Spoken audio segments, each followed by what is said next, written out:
She got up from the table and returned the book she had been reading to the shelf, unaware that Mind was standing nearby, reading one book in the same aisle.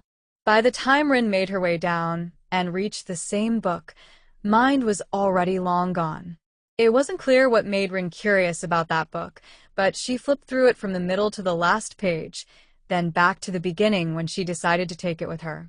But once she opened the first page and saw the borrower's card taped inside the cover, she noticed both Akbab's name and what she assumed was Mind's real name, listed alternately more than 5 times. Ah. In the end, Rin didn't take any book with her. "I know the answer now," she blurted out, louder than intended. "Shush." Akbab raised a finger to her lips and gave her a sharp glare, signaling her to keep it down.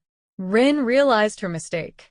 When she glanced around, other library visitors were shooting her disapproving glances, including the librarian at the counter not too far away from the reading area. The girl gave an awkward smile, nodded slightly in apology, and scooted closer to Akbab so they could talk without disturbing anyone. "Just to make sure, you're trying to forget that woman, aren't you?" What kind of question is that? Just answer me. Akbab turned away, not wanting to talk about it now. But Rin didn't let it go. She moved to sit on the other side of her, so they were face to face. "Look me in the eye, Grandma, and answer me honestly," Rin said firmly. "If not, I'll consider our agreement void. I'm not working with someone who runs from their problems." Their eyes locked at close range, too close. Closer than either of them had expected. For some reason, Akbab's heartbeat shifted. It quickened and echoed louder, making her uneasy. Maybe it was because, for a split second, she'd glanced down at Rin's lips. Akbab pressed her own lips together and tried to lean away from Rin, who still stared at her with that serious gaze. Then, Akbab's arm brushed a stack of thick, heavy hardcover books off the table. They crashed to the floor with a loud thud that startled everyone in the library, including the two of them, who jolted apart right away. This time, the librarian didn't just give them a look. She placed one hand on her hip and cleared her throat loudly, prompting Akbab and Rin to rush to gather their things and flee the scene in embarrassment. Love makes home equals? Love. Home. Loneliness. Longing.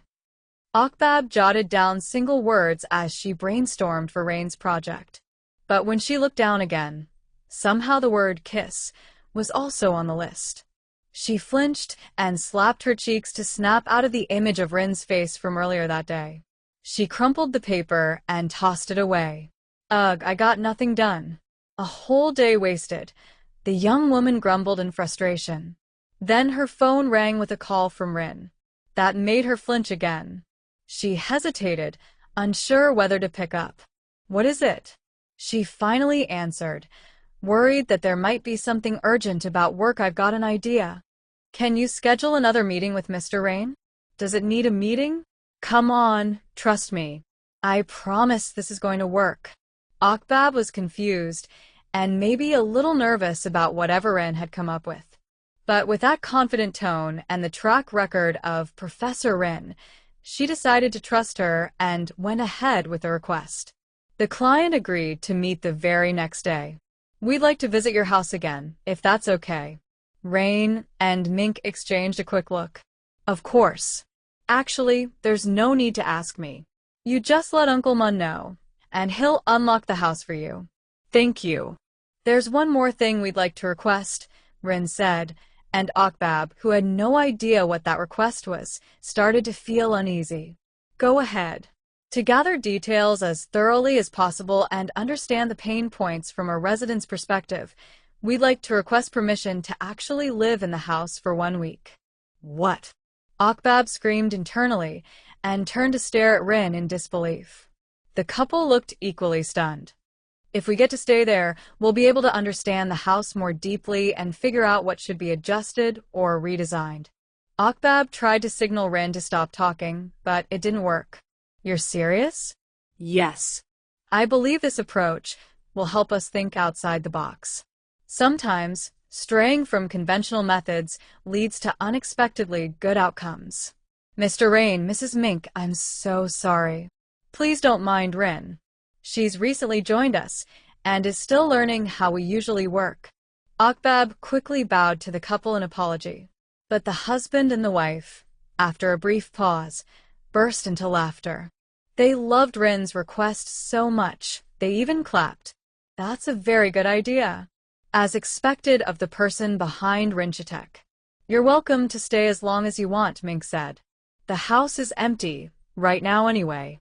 Who knows? You might discover something fascinating, just like you said. Akbab gave a half-hearted smile and quickly thanked the two clients. But once they stepped out of Rain's office, she turned to Rin with a sharp glare and burst out immediately. You just went and asked to live in the client's house. What were you thinking? Don't freak out. Mrs. Mink didn't mind. Did she? She even liked my idea. People don't do things like this. Exactly, and that's why I want to. You said you wanted to beat our opponent, right? This is our chance to stand out. We have to understand and win over Mr. Rain and Mrs. Mink more than Mindspace ever could. Akbab pressed her lips together in frustration. Even so, she couldn't argue that this plan might really set them apart. Besides, if we get to stay in the house as actual residents, that puts us several steps ahead of Mindspace. That's our opening to gain the upper hand. Rin gave her a confident grin. Just trust this Professor Rin. Prim leaned against the doorframe, watching Rin pack her clothes into the same old travel bag. Her little sister's excitement while getting ready for the trip felt familiar, like she had just seen this same scene not long ago. You're even taking your coffee drip set? How long are you going again? 1 week. And it's just the two of you. Are you sure you'll manage? Why wouldn't I? Prim stepped in to help, pulling out the messily stuffed clothes to fold them neatly before putting them back in. I raised you. I know exactly how you are. I'm worried you'll end up causing trouble for Miss Akbab. Oh, come on. Don't worry about that. I don't even dislike her anymore. I'm actually curious what it'd be like to stay with her for a while. Prim listened to her younger sister's cheerful reply, feeling both concerned and strangely surprised by how much Rin had changed. The next day, when Akbab arrived at the house to pick Rin up, Prim took the opportunity to entrust her sister with the young woman, just in case she caused any trouble.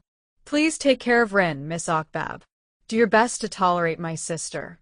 But if she's too much to handle, feel free to call and complain any time. Prim. Rin shouted in protest from the passenger seat, making a face at her sister, who leaned down to speak to Akbab through the driver's side window. Akbab grinned. I'll try my best, Miss Prim. Thank you for looking out for me. You too, Grandma.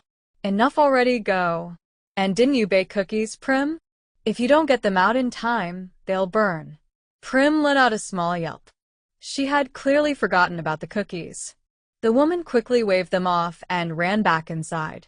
All right, before we go, you have to agree to one condition.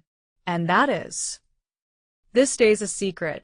No one at the company can know we're staying at Mr. Rain's house. Not a problem. Rin shrugged like it was no big deal. But then her phone rang and the caller was Tertiz, who suddenly switched to a video call instead of just a regular phone call. The girl froze for a while but then decided to answer. If she acted unreachable now, she'd have to keep it up for the whole week. Rin, can you grab some coffee on the way in? I'll send you the money. What? Now? I'm not going in today. I'm feeling sick. Can't work. Rin faked a cough, but it was far from convincing in her friend's eyes. You're sick but in a car? Where are you going? To see the doctor. I'm going to get checked. It might be COVID. Oh. Yeah, it's been spreading again lately. All right, I won't keep you. Hope you feel better soon. Let me know how it goes. I'm worried about you. Will do. Thanks. Cough, cough. Rin added a final fake cough before ending the call. Phew. Both of them sighed in unison. But before they could even shift into gear, Akbab's phone rang next.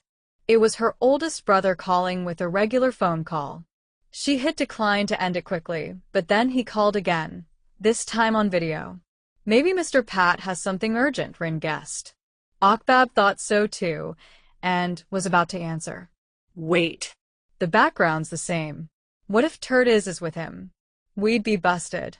That warning made Akbab quickly adjust, leaning in so only her face filled the frame, blocking out the background before answering.